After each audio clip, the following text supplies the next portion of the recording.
আল্লাহর নবী বিশ্ব নবী রাহমাতুল লিল আলামিন আয়াতুল কুরসির তো ফজিলত কেন?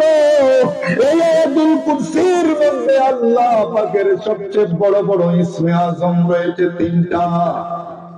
কয়টা? আম্মাজান হযরত আয়েশা সিদ্দিকা রাদিয়াল্লাহু তাআলা আনহা তিনি বর্ণনা করেন, ঘুম থেকে গভীর রাতে ঘুম থেকে জাগ্রত হয়ে দেখি বিশ্ব নবী আমার পাশে নাই। আমার মন খারাপ হয়ে গেল, বিশ্ব নবী আমার পাশে নাই কেনে? ঘর অন্ধকার, এমনি করে হাত মেলাইয়া হাত দেন, দেখেন বিশ্ব নবী তো উনার পাশে নাই। অমনি করে আয়েশা সিদ্দিকা রাদিয়াল্লাহু তাআলা আনহা হাত দিয়া এমনি লম্বা করে হাত দিয়া দেখেন আল্লাহর নবী বিশ্ব নবীর পায়ের তলার মধ্যে আয়েশার হাত পড়ে গিয়েছে। আয়েশা মনে মনে চিন্তা করলেন, না না, আমার নবী তো আমার ঘরের থেকে বের হয় নাই, আমার নবী তো আমার ঘরের মধ্যে আছে। অমনি করি গড়াইয়া বিশ্ব নবী রাহমাতুল লিল আলামিনের কাছে গলার কাছে চলে আসলেন হযরত আয়েশা। আয়েশা দেখেন আল্লাহর নবী বিশ্ব নবী রাহমাতুল লিল আলামিন সিজদার মধ্যে পড়ে আছে। গভীর রজনীতে বিশ্ব নবী সিজদার মধ্যে পড়ে ইয়া হাইয়ু ইয়া কাইয়ুম ইয়া হাইয়ু ইয়া কাইয়ুম বলে সিজদার মধ্যে আল্লাহর ইসমে আযম বলতেছেন। হযরত আয়েশা সিদ্দিকা রাদিয়াল্লাহু তাআলা আনহা চিন্তায় পড়ে গেলেন, আল্লাহর নবী বিশ্ব নবী এত লম্বা সিজদা কেন দেয়? কেন সিজদার থেকে উঠে না? একদিকে ফজরের আযান হয়ে যাওয়ার পর সাহাবায়ে কেরাম মসজিদে নববীর মধ্যে রাসূলের ইমামতিতে ফজরের নামাজ আদায় করার জন্য সাহাবায়ে কেরাম বসে আছে। হুজরা শরীফের দিকে তাকায়, নবী তো বের হয় না, নবী তো বের হয় না। সকল সাহাবীরা পরামর্শ করে হযরত আবু বকর সিদ্দিক রাদিয়াল্লাহু তাআলা আনহুকে বলা হলো, হে আবু বকর সিদ্দিক আমিরুল মুমিনিন, আপনি তো নরম দিলের মানুষ, আপনি তো বিশ্ব নবীর বাল্যকালের বন্ধু, আপনি তো যারা গুহার বন্ধু, আপনি তো গারেসুরের বন্ধু, আপনি তো হিজরতের বন্ধু। আজকে মনে হয় বিশ্ব নবী মনে হয় ঘুমে ধরেছে, ঘুম থেকে নবীজি মনে হয় আজকে জাগ্রত হন নাই। যান আপনি আল্লাহর নবী বিশ্ব নবী রাহমাতুল লিল আলামিনকে গিয়ে আপনি ঘুমের থেকে ডাক দেন। হযরত আবু বকর বললেন, হে আমার সাহাবীরা, তোমরা বলেছো বিশ্ব নবীকে আমি ডাক দিব, এমন বেয়াদবি আমি আবু বকর করতে পারবো না রে। প্রয়োজনে আমি একা নামাজ পড়ে দেব, তথাপি বিশ্ব নবীর ঘুমের মধ্যে আমি ব্যাঘাত করব না।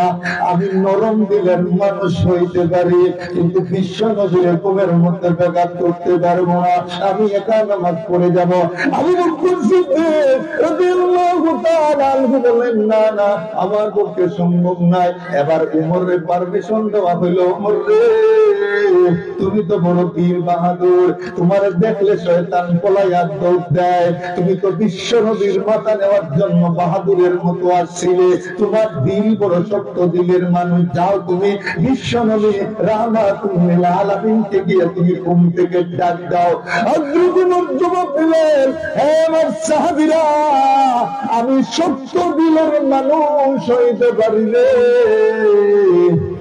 কিন্তু বিশ্ব নবীর সামনে আমি মনের চাইতে আরো নরম। আমি পারবো না, আমি পারবো না। এই বলে আবু বকর ব্যর্থ হয়ে গেলেন। উমরও ডাক দিতে পারবেন না। নবীর জন্য তাদের কেমন মহব্বত ছিল, সারা জীবন বিসর্জন তারা দিতে পারে, কিন্তু বিশ্ব নবীর তার মুহূর্তের জন্য তারা কষ্ট দিতে রাজি না। না, একা নামাজ পড়ে চলে যাবো গো। এরপর বিশ্ব নবীর কোন থেকে জাগাইব না। সকলে মিলে এবার বিলালকে তারা পারমিশন দিল, বিলাল তুমি তো আমার আমাদেরকে ডাক দিয়েছো মসজিদে নববীর মাইকের মধ্যে, তুমি তো আমাদেরকে ডাক দিয়েছো আসান দিয়া, হাইয়া আলাল ফালাহ, হাইয়া আলাল ফালাহ, হাইয়া আলাস সালাহ, হাইয়া আলাস সালাহ, তুমি তো ডাক দিয়েছো আসসালাতু খায়রুম মিনান নাওম, ঘুম হইতে নামাজ ভালো, ঘুম হইতে নামাজ ভালো। তুমি তো আমাদেরকে ডাক দিয়েছো, যাও এবার বিশ্বনবী রাহমাতুল্লিল আলামিনকে গিয়া হুজরা শরীফের সামনে তুমি অভিনয় করা শুরু করো। হযরত বেলাল বিশ্বনবী রাহমাতুল্লিল আলামিনের হুজরা শরীফের সামনে আইসা একবার এদিকে যায়, একবার এদিকে আসে, এইভাবে হাতে ঘুরে আর বলে আসসালাতু খায়রুম মিনান নাওম।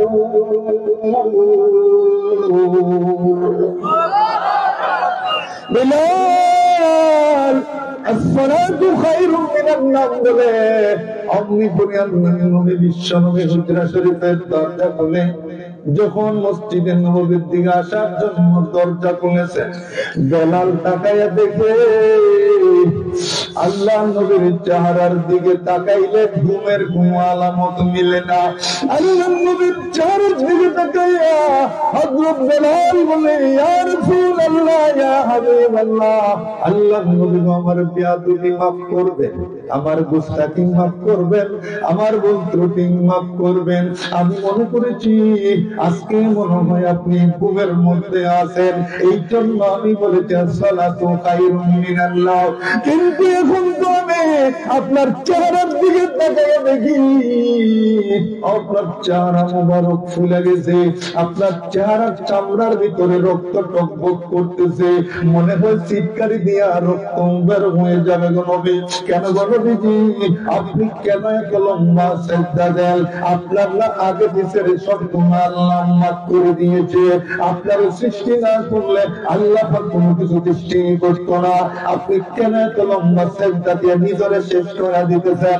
আল্লাহ নবী বিশ্বনবী রাহমাতুল্লিল আলামিন বলেন, বেলাল রে,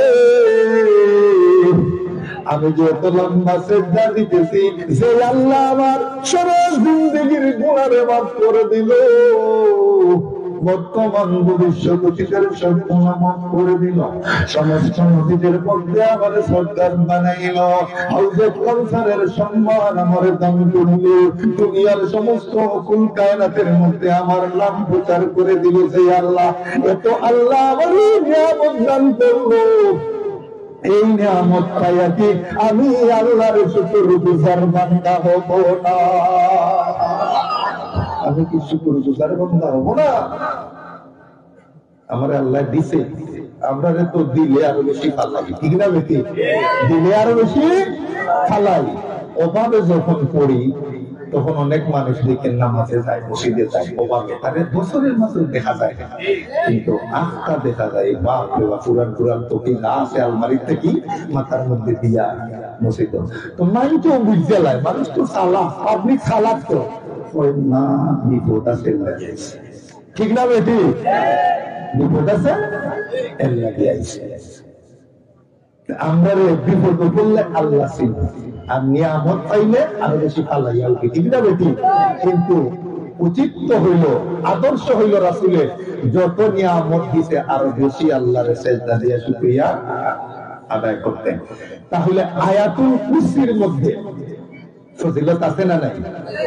আল্লাহর নবী বিশ্বনবী মসজিদে নববীতে গিয়ে ইমামতি করে ঘরের মধ্যে যখন ঢুকছেন, আয়েশা সিদ্দিকা রাদিয়াল্লাহু তাআলা আনহা আল্লাহর নবীর জিজ্ঞাসা করলেন, ইয়া রাসূলুল্লাহ, ইয়া হাবিবাল্লাহ, আল্লাহর নবী গো, আমার ইসমে আযমটা শিখান না, আপনি তো ইসমে আযম বলেছেন খুব গুরুত্বপূর্ণ।